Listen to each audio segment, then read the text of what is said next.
So I finished Hunted Beast by Loraine and Megan. This is book 2 in the Make Games Death series. I did the audio, which is performed by Stella Hunter. So blanking already. Oh my god, Samantha Brentmoor, and then of course the 4Js. James Joseph, John Hartley, Jeff Harding, and Jason Clarke. I will say that there was also a cameo in this, which did put a smile on my face.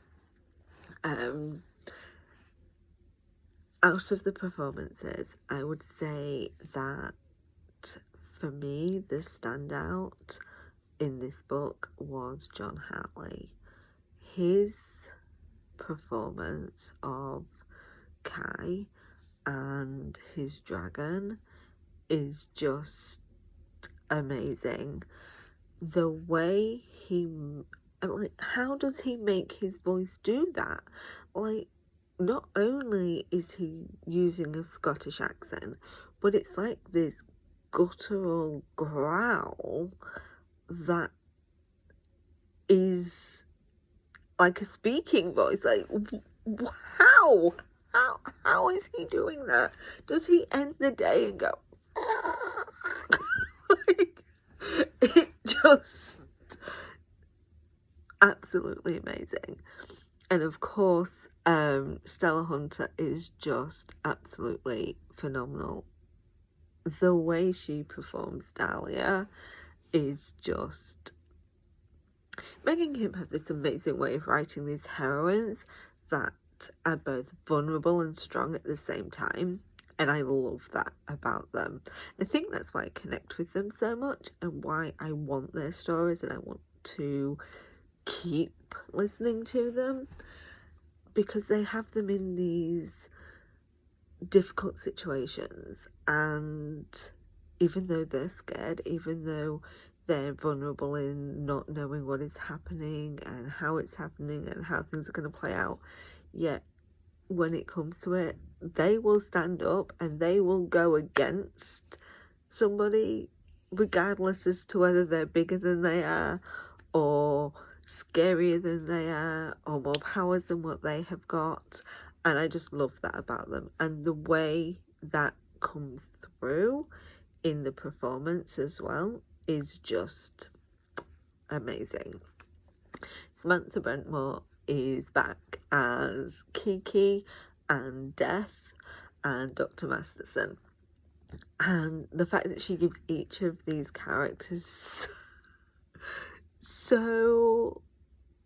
she performed them so differently, and it just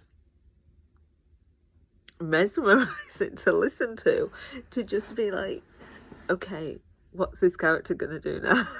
And I think, you know, it has that kind of creepy vibe for Death, but then this light-hearted funny for Kiki, and like the more serious and mysterious for the Doctor, and it's just so great to listen to. And of course the other guys are fantastic, don't get me wrong. Jason, JF and James all bring their A game, but for me, yeah, Stella and John are the ones that are just like, whoa. In this book, we'll see what happens in the next one. So this book had a few, obviously it carries straight on from the end of Haunting Beauty. Yes, I did just look at the title. Look, it's right here. Look, I kept getting the title wrong. I kept saying Haunted. So yeah, it's continued from what happens that, you know, that cliffhanger, and there were some mysteries that I actually thought Megan Kim were going to drag out, but we have a couple of reveals in this book which I actually really liked. I anticipated it being dragged out, but liked the fact that actually we got those reveals, although it does make me nervous since we've got those reveals, like, what have they got in store for the next 2 books?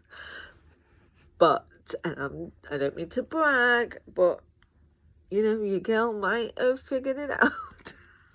But I'm sure there will be more that I won't. And it is such a fun series, such a fun book. Obviously, I would always recommend doing War first, then Pestilence, and then Death. But if, you know, you don't want to do that, you could do Haunting Beauty and then Hunted Beast, and then go back and do War and Pestilence while you wait for the next book in the Death series. I don't want to say too much because, you know, we don't want to give anything away, but this is, it's so fun. The spice hikes up in this one, so, you know, I know a lot of you would be wondering about that. And the spice is really well done. Yeah, it's a must listen. Just, you know, go listen.